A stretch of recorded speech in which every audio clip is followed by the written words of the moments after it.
the number one thing you can do is be curious.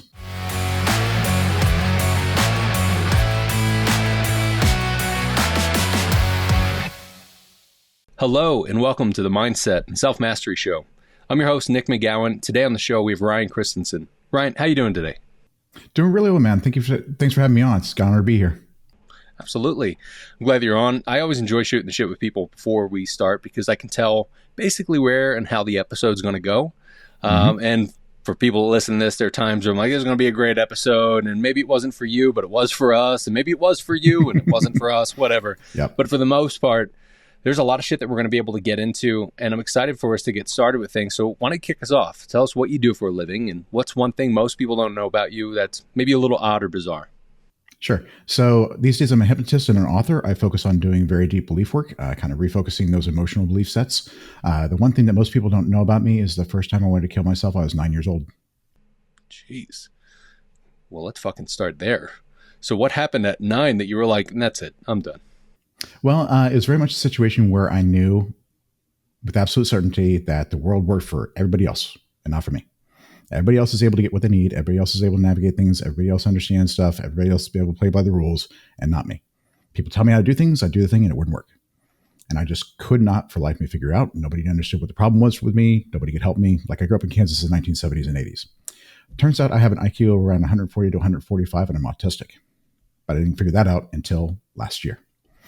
I didn't figure out that because I had a bipolar disorder episode, an acute manic episode, and a psychotic break. So that was also a surprise. So it's like, this thing is really wired very, very different. But so by the time 9 years old rolled around, I'm like, I'm done. I can't get what I want. It's going to be nothing but suffering for the rest of my life. I'm out. So my mind had to kind of invent a reason to keep me around. So it said, hey, yes, you're going to suffer the rest of your life. You can either end it or you can become Batman. It's like, well, I'll take option B, right? So my life since then was like, I was reading a lot of science fiction, military fiction, fantasy, stuff like that. So the idea of like heroic sacrifice was something that was a big part of my life back then. So, okay, fine. I'm going to be in service of greater good, trying to save the world, be that knight in shining armor between the light and the darkness, right? And that's kind of what started me down my path. I joined the Marine Corps when I was 21 years old, spent 5 years in the Marines as a Russian linguist, spent another 6 years in the Air National Guard working intelligence for Predators and U-2s and F-16s, F-22s, and then spent 16 years in D.C. doing counterterrorism and counterproliferation. I wonder how many people as children, let's say 80s, 70s, 80s, 90s, like pre-technology, pre-social media especially, I wonder how many kids actually thought about that or experienced that sort of feeling. Obviously, the ones that are going through things that are like, I can't connect the dots or I can connect the dots too well and it's really hard, that can be a different thing. But I also wonder about the kids that nowadays have a fucking phone in their hand at 5 years old. And I'm sure there are things that they can get onto and can't get onto, but it's probably difficult. There's a young lady that knew me from back in grade school that actually hit me up last year. Because in fourth grade, I was actually failing out of fourth grade because I was like done with life. And then I just left and went to a public school because at least they get me in the gifted program there. I was in a private school at the time. And she reached out to me. She said, hey, I'm curious, like what happened to you back then? Because my daughter's having a lot of trouble in school. It's like she's having those issues. She's not really able to navigate things, like what was going on. It's like, well, this is kind of what was happening for me. And that was right before I got my autism diagnosis. So I reached out to her again earlier this year and said, hey, oh, by the way, figured out this is what's going on. Turns out she has autism too. So let's go down that path because I've had a few people on this show that have said that they found out that they were autistic later in life. And I want to unpack that a bit because I wonder if that's more of a thing. But before we get to that, one of the guests that I had on, and probably, I think it was relatively early in the show, like 30 or 40 episodes in, something like that, the guy had pointed out that he has a kid who has autism and then found out that he has autism. And then he could actually look back and like see all the things that led up to that. But how do you start to look at that? Because I'm sure there are people that I know for myself, and I'll just speak for myself. There are times where I get frustrated with things and it feels a little more than just a normal frustration. I typically tie that to trauma.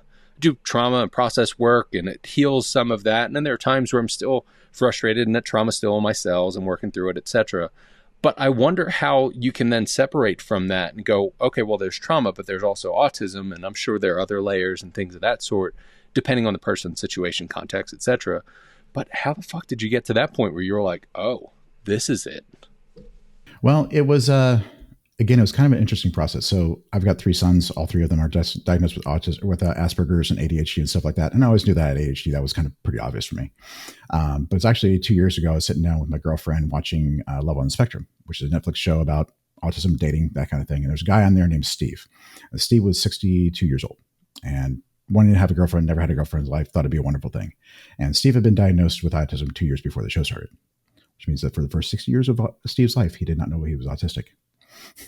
Right. I'm like, oh man, that would have been terrible. Like, oh my God, why would it been like, it's like, oh crap, I do that. And that's way too familiar. It's like, oh crap. So I went ahead and hopped on and did like one of those, a couple of those online tests to see if you've got Asperger's. Like every single one that came up with high probability that you have Asperger's. I'm like, okay, well, that's kind of checks out. All right, fair enough. But I didn't really think much about it because my life is going fine. I'm able to navigate okay. Like I've figured out my ways to get through it. The following summer, last June, I found out I had bipolar disorder. I was getting treated for ADHD.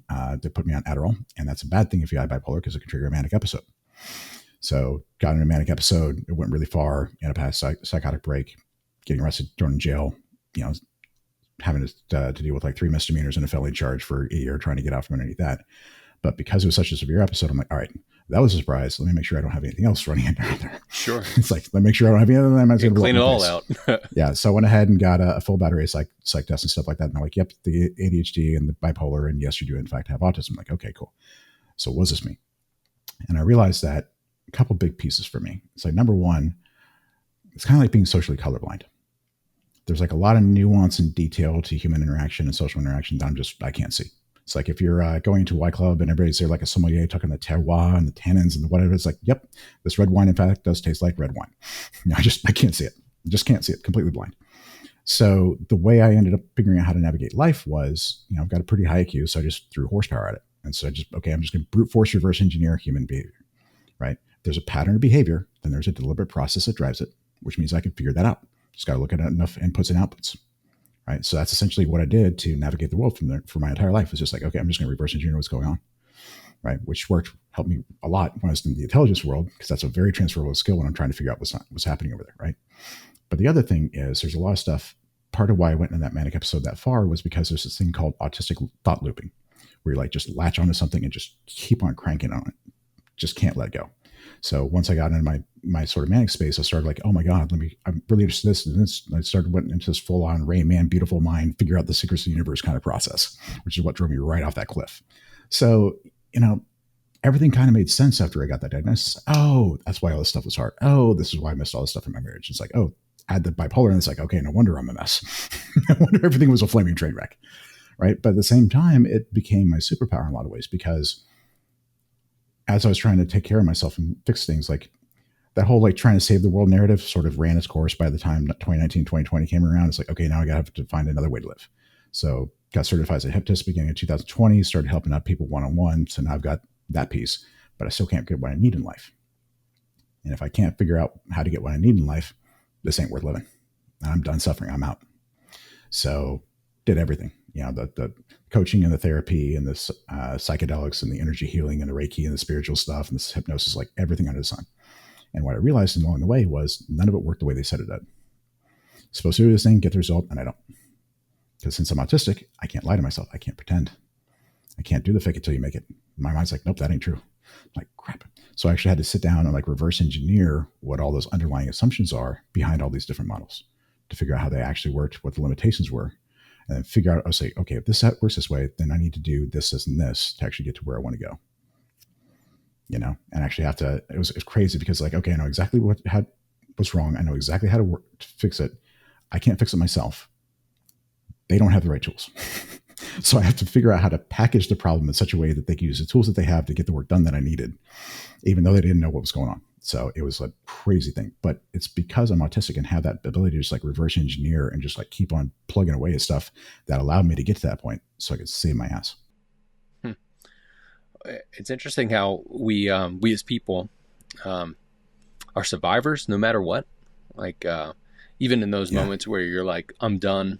I've been there. I've experienced that. Yeah. I understand that for the most part.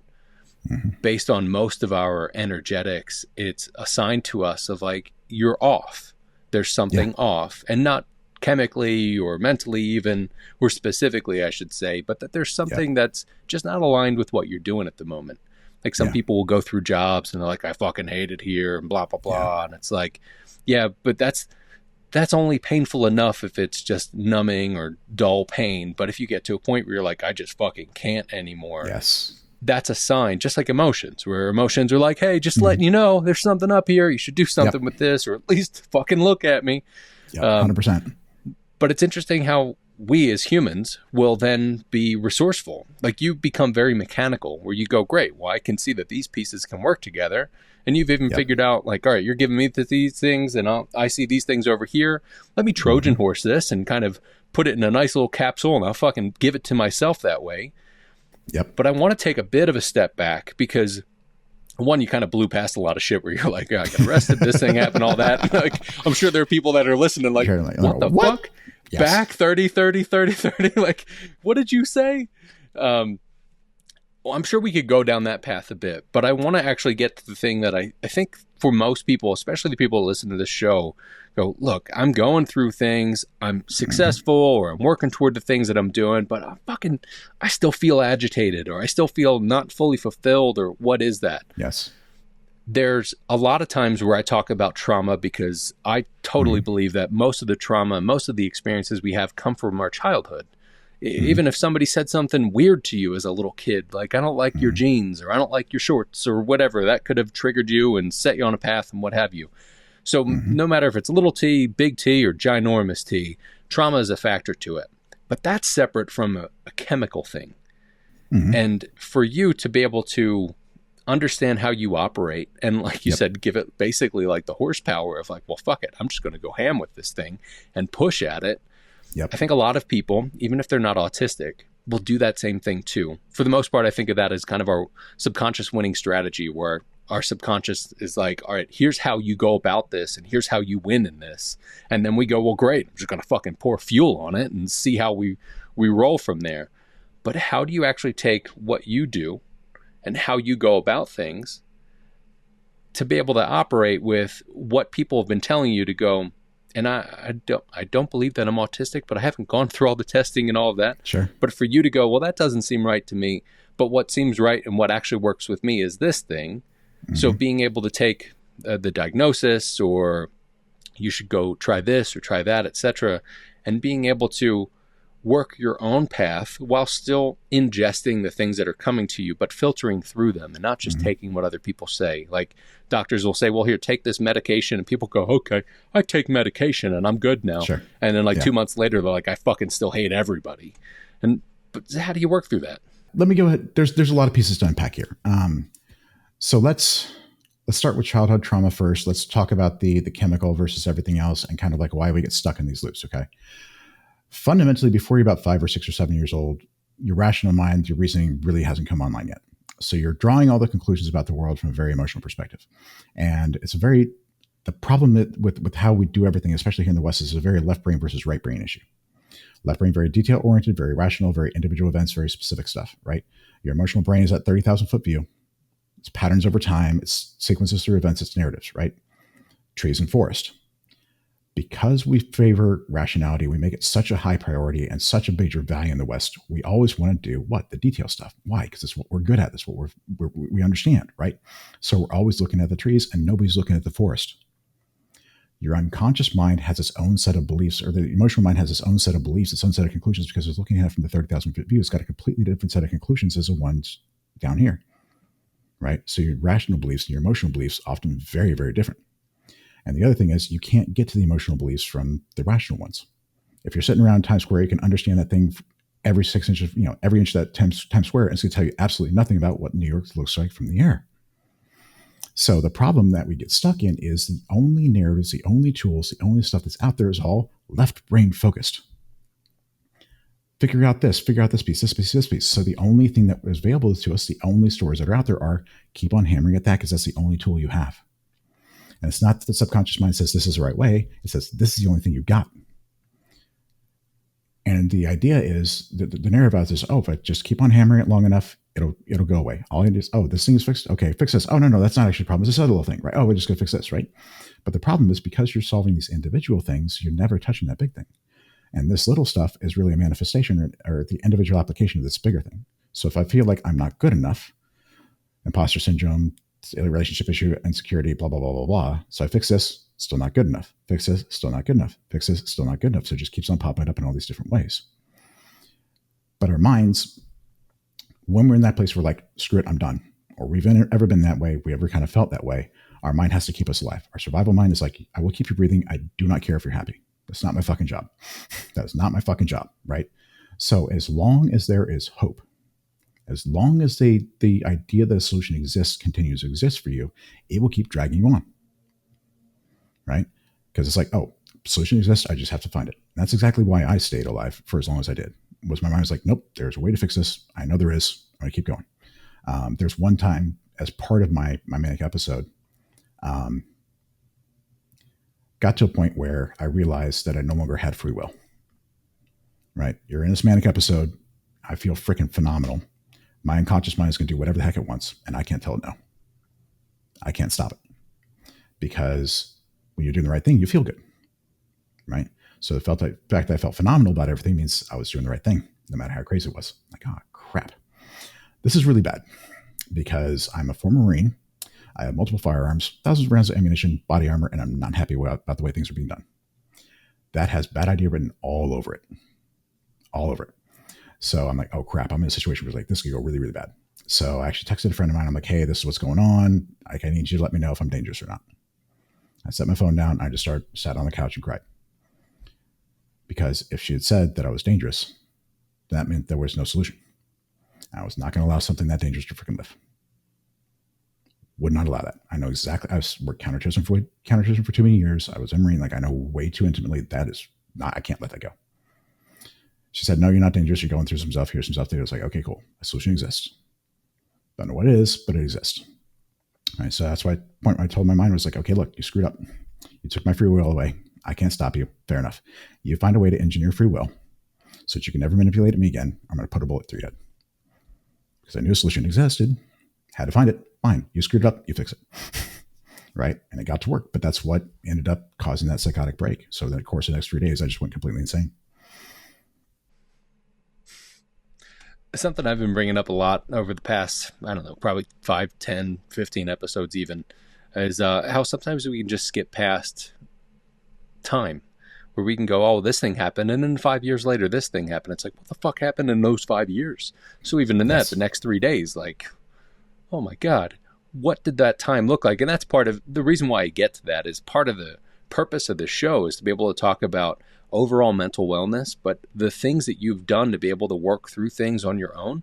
Because there are people that listen to this that are probably like, fuck, man, I've been through that shit too. I'm in there right now. I'm on day 2. You know what I mean? Right. Like, how do they get through that? What do they do? So without walking us through every single bit of that, being able to kind of look back, hindsight being 2020, what were some of the key things that you looked at? And I want you to get macro with it, because you're really passing through a lot of this shit where you're having these conversations with your subconscious, being real rational and logical with it. Like, look, you motherfucker, I see what you're doing. Yep. And sometimes that can be really difficult for people to be so self-aware and so locked into it that once you do that, you go, well, I do these things, and then I'm already here and I'm doing these other things. Sometimes there are people, especially that listen to this episode or the show rather, that are still trying to figure out, how do I mechanically put those things together so that I don't have to really think about it. It just becomes locked in with what I do. And then I'm actually able to get to that next level. Not like we're trying to get better or be less worse, but like, how do they then maneuver that to get out of that shit to maneuver better from there? The next 3 days for me after that point, I don't really remember the vast majority of it. I really don't. Like, I have no idea. I know that I drove back up from Austin to Kansas, visited my folks. I know that the trip back took an extra 6 hours, and I have no idea why.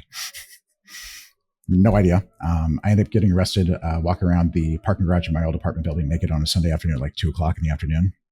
No idea. Just like, okay, great. This is what happens, right? Spent 2.5 days in jail. Yeah, it wasn't until the morning after I got thrown in jail that I actually realized that what had happened, that I'd like actually lost my mind. Like, I didn't even understand that until the next day. But as far as like trying to figure out how to get yourself out of all these issues and stuff like that, the work that I do is really focused on understanding where those macro beliefs came from. Like, we have these emotional conclusions we've drawn about ourselves and who we are. And it's not individual events. The individual events don't matter. They really don't. It's the stories that we tell about what happened. And again, the emotional mind is looking at that 30,000 foot view, so it doesn't care about the individual trees.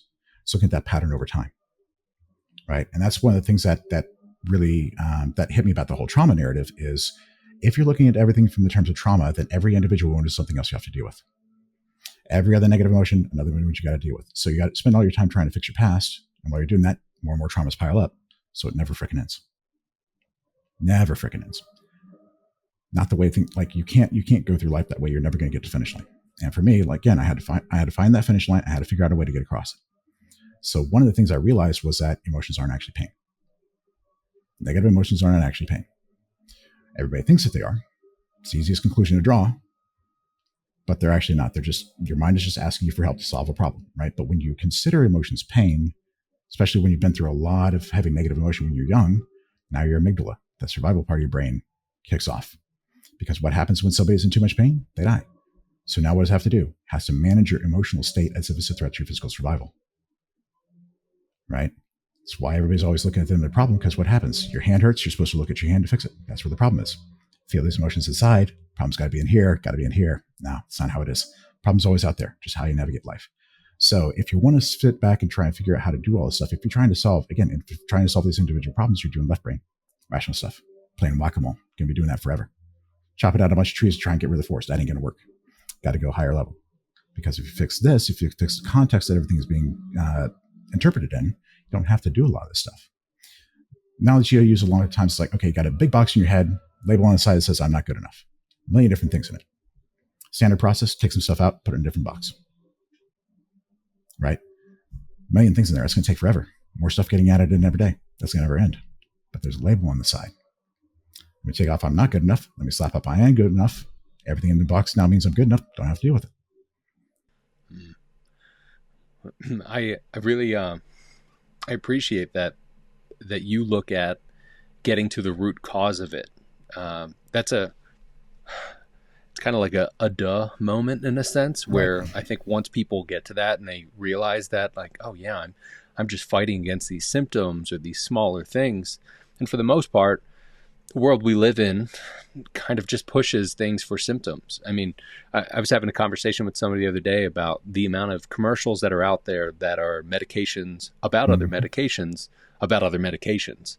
And it's like, I don't know the actual numbers, but I feel like it's got to be between 60 to 80% of these commercials are all medications. And there are these happy people that are like, side effects may include mass genocide and suicide. Like, are they fucking kidding me? Like, but only on what? Tuesdays. It's fine. Only on Tuesdays. Yeah, exactly. But if you take this other drug and you stack it, ask your doctor for these other things to keep the health care system keep going. It's like nonsense. But going through those symptoms, yes, I'm right there with you. I like the idea of whack-a-mole because you're like, motherfucker, come on. Exactly. It never fucking ends. But if you change the story, and that's one of the things that I look at with trauma and even just deep subconscious processing work, is getting in where is the core of it. I was having a conversation recently with somebody who started to go through subconscious processing for the first time. And she was like, what should I expect? I was like, well, first off, a few hours. Like, you're going to be there for a bit. So use the bathroom, get some water, and just cancel things for the afternoon.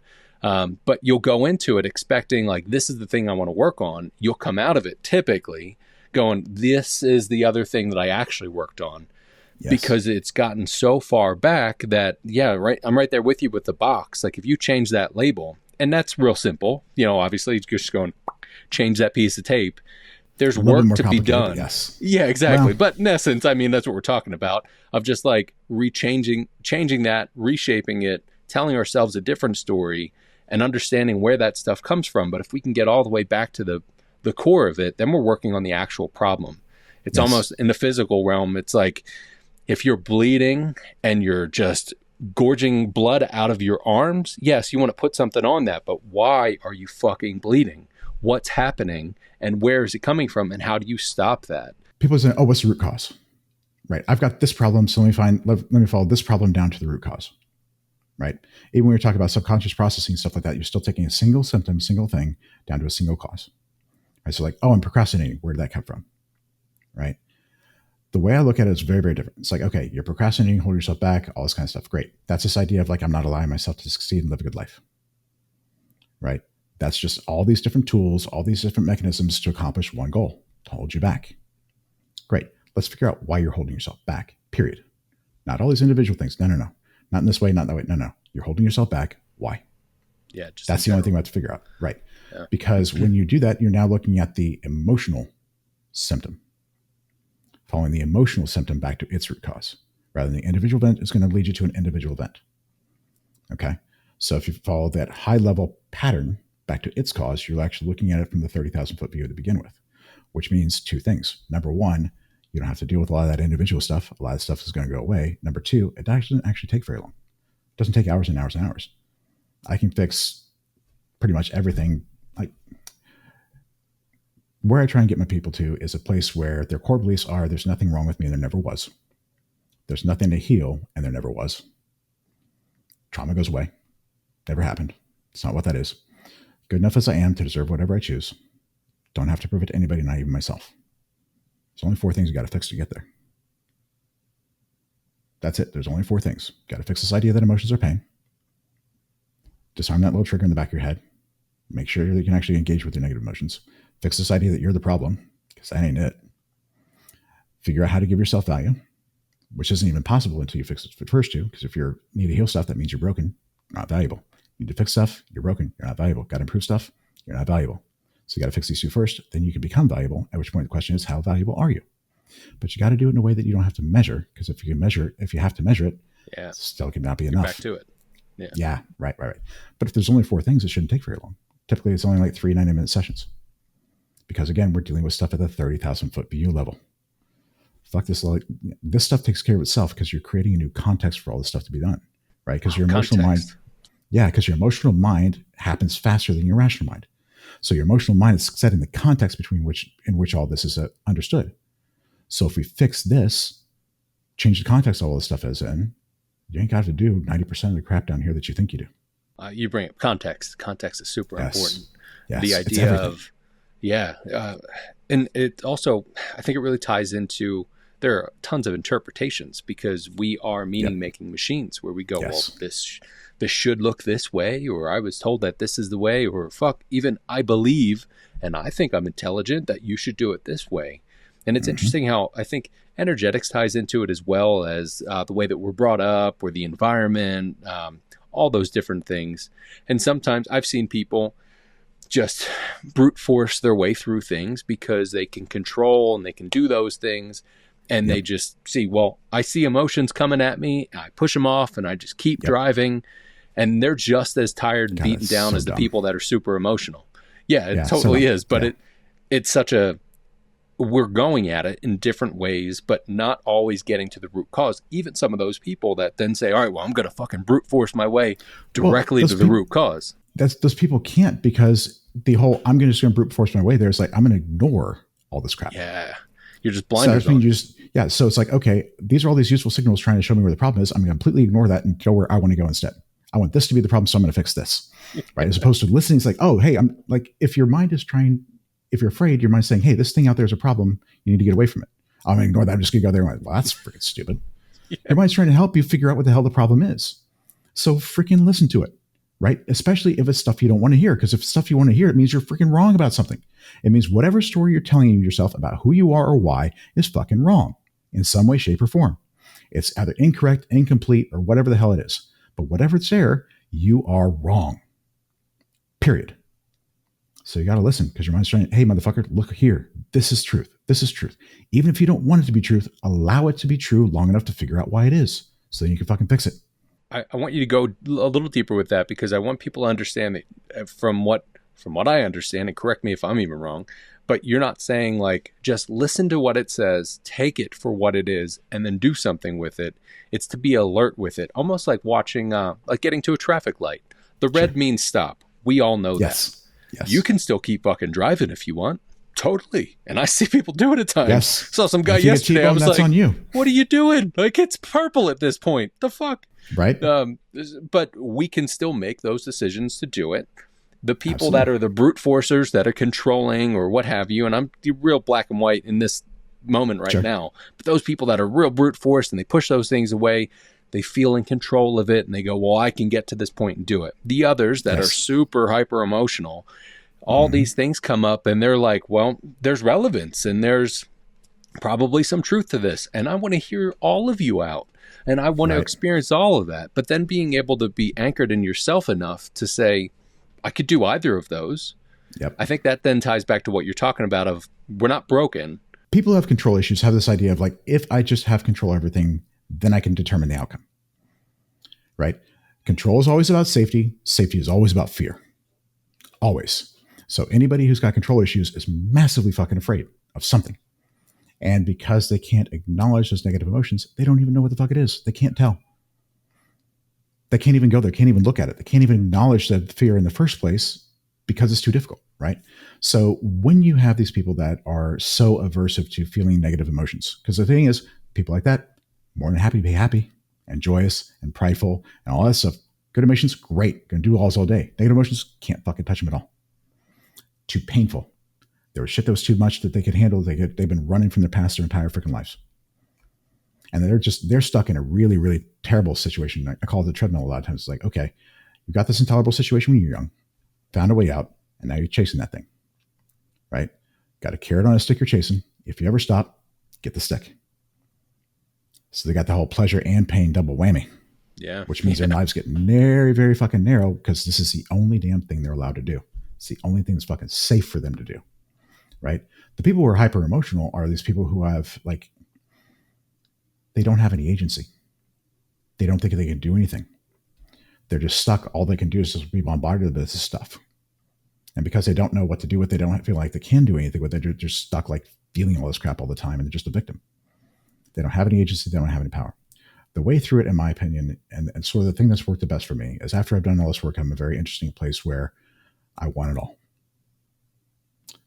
Heights of ecstasy, depths of hell, give it all to me. For a couple of different reasons. Number one, if I'm only allowed to feel good, then there's an entire portion of the human experience that I'm not allowed to do. All it's just cut off, right?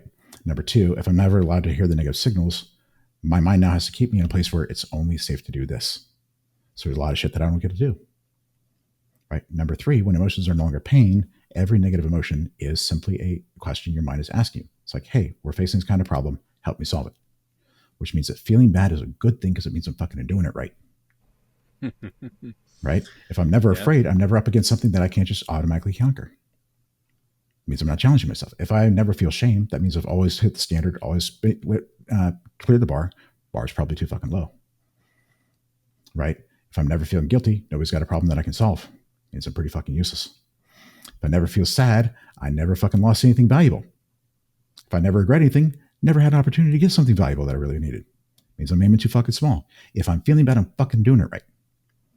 As long as I allow myself to feel bad, as long as I allow myself to leverage those as actual tools to help me navigate life.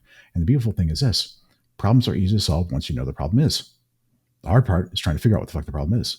So if my emotions help me figure this thing out fucking faster, listen. Listen. I really love when I get to not only have conversations with people on the podcast, even mentoring or coaching people, or just having conversations with people about life, because I can't not have conversations about these things. The people that are closest to the void, the people that are closest to the depths, if not deep in it, are the ones that are the most open to doing this work. And the people that are just skating through life, or so it seems, or they're doing the things and they're not getting to either of those emotions. It can be a roller coaster at times, but it can also be, it doesn't have to be a crazy wild ride the entire time, as long as we go, oh, well, this is what happens. This is how I am. So I think there's components to it where it's understanding ourselves, our energetics, how we relate to things, what we do, even chemically and things of that sort, and then understanding what these pieces are, and that within that is some semblance of control, whether you're the really controlling type or the type that feels and experiences all the depths of emotions. Think about it less in terms of control and more in terms of agency. Yeah, totally. The ability to act, right? Because again, like control is a really, really tricky thing because the only thing you really have control over is your own choices and decisions. Sure. And not really even that, right? Because if you're operating from a place of like fear or pain or need to prove yourself, you don't really have free will. Yeah. Because your mind has to keep you away from stuff, has to trap you in this place, has to keep you safe, has to keep you away from stuff, right? And since your unconscious mind controls the reality you perceive and the menu of options you're allowed to choose from, you don't really have free will at that point. So much stuff is off limits for you, right?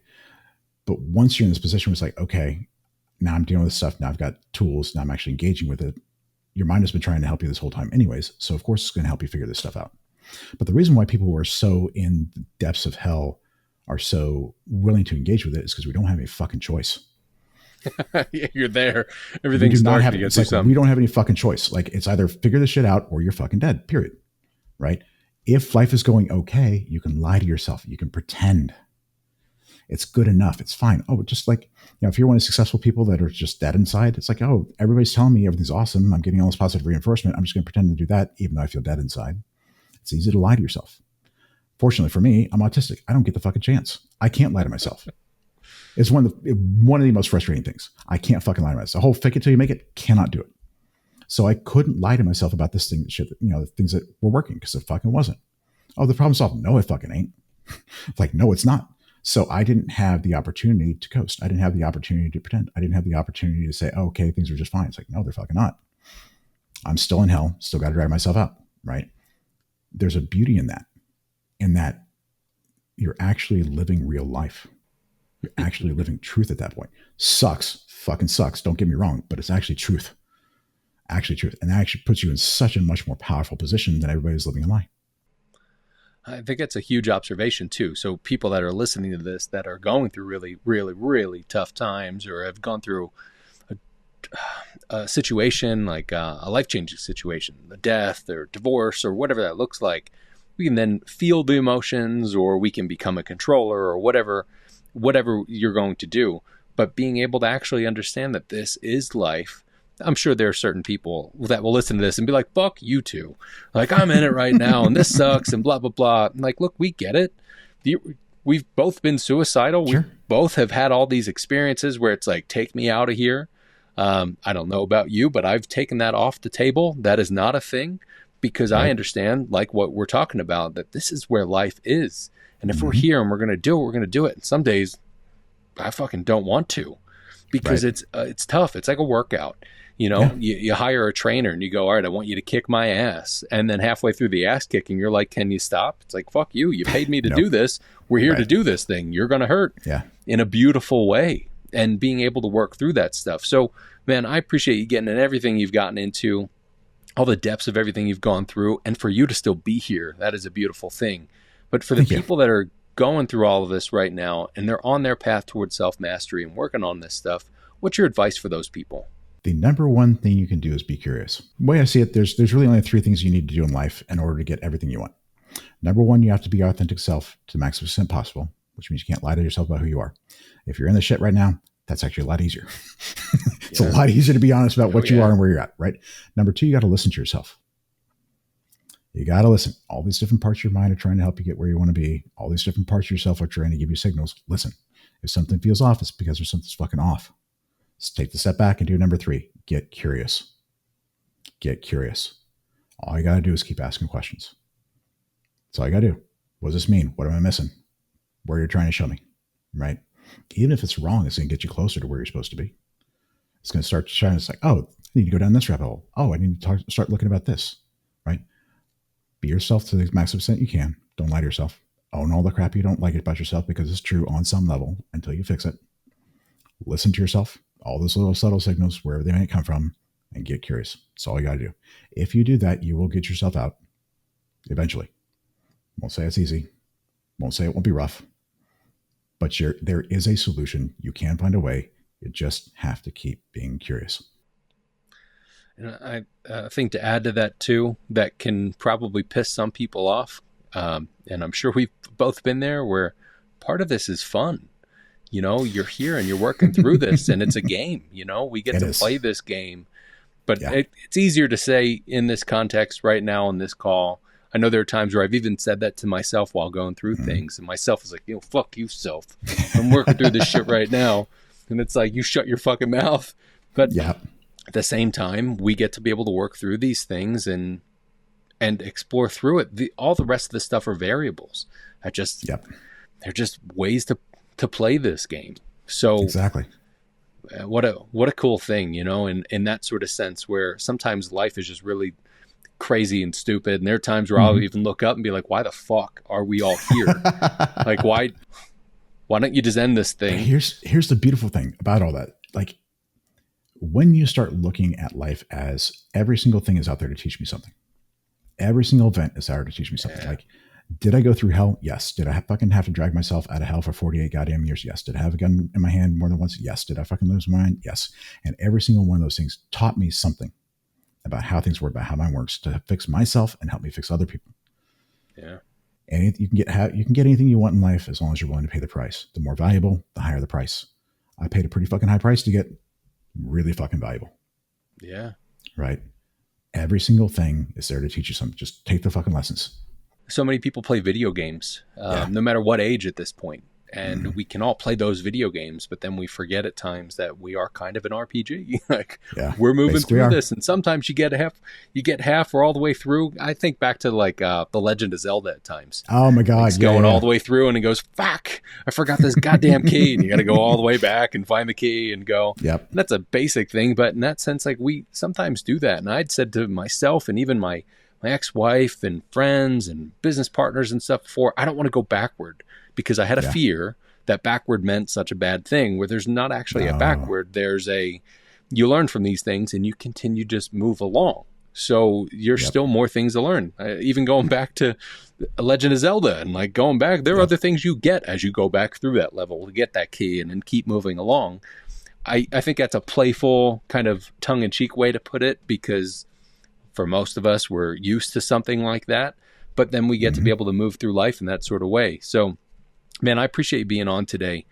Before I let you go, of course, where can people find you and where can they connect with you? Yeah, so my website is www.ryanthehypnotist.com.